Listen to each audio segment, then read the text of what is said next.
వాడుక చొప్పున వేడుక చేస్తే ఫలితం ఏమున్నది? విశ్వాసులకు లోకంతో పని ఏముంది? నీలో నులివెచ్చని స్థితిని మార్చుకోవ ఈసారైనా, నీలో నులివెచ్చని స్థితిని మార్చుకోవ ఈసారైనా. నామకార్థ క్రైస్తవ్యాన్ని విడిచిపెట్టు ఇకనైనా, నామకార్థ క్రైస్తవ్యాన్ని విడిచిపెట్టు ఇకనైనా. ఆ విడుదలే నీలో జరిగితే అదే కదా పండుగ, నిజ క్రిస్మస్ పండుగ.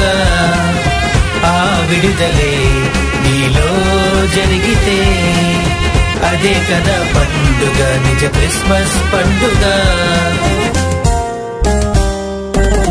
దావీదు పట్టణమందున కన్య మరియ గర్భమందున ఉద్భవించి